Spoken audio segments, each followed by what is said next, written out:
అందరికీ నమస్కారం అండి.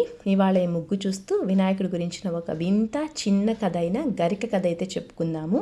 వినాయకుడికి పూజించేందుకు ఏమున్నా లేకపోయినా గరిక ఉంటే చాలనేది మన నమ్మకం.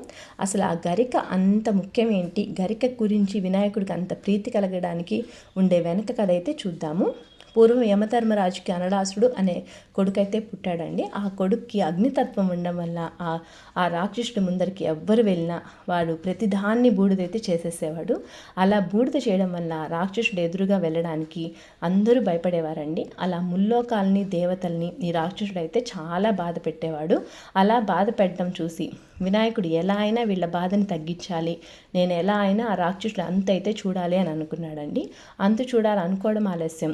ఎలా అయితే తన తండ్రి పూర్వం గరళాన్ని మింగి సమస్త జీవరాశుల్ని ఎలా కాపాడాడో అదేవిధంగా వినాయకుడు కూడా కాపాడాలి అనుకొని ఆ రాక్షసుడిని అమాంతం మింగేశాడు. కానీ ఆ రాక్షసుడు అగ్నితత్వాన్ని కలిగినవాడు కాబట్టి లోపల వెళ్ళి వినాయకుడికి అగ్నిని రేపెత్తించి తాపాన్ని అయితే కలిగించాడు.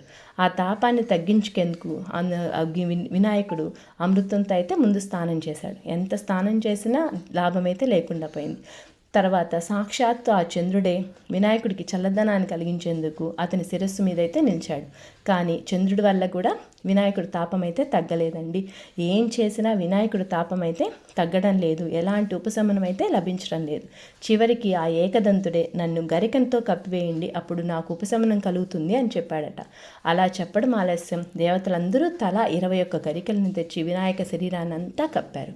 అప్పుడు కప్పినప్పుడు ఆ గరికలో ఉండే ఔషధ గుణాల వల్ల వినాయకుడికైతే ఆ తాపం నుంచి ఉపశమనం అయితే కలిగిందటండి. అప్పటి నుంచి గరిక అంటే వినాయకుడికి చాలా ఇష్టమని ఏర్పడుతుందని చెప్తారు. అందువల్లే మనం ఎప్పుడు పూజ చేసినా వినాయకుడి పూజలో ఖచ్చితంగా 21 గరికలతో అయితే పూజ చేసినట్లయితే వినాయకుడు చల్లబడి మనందరినీ చల్లగా చూస్తాడని నమ్మకం.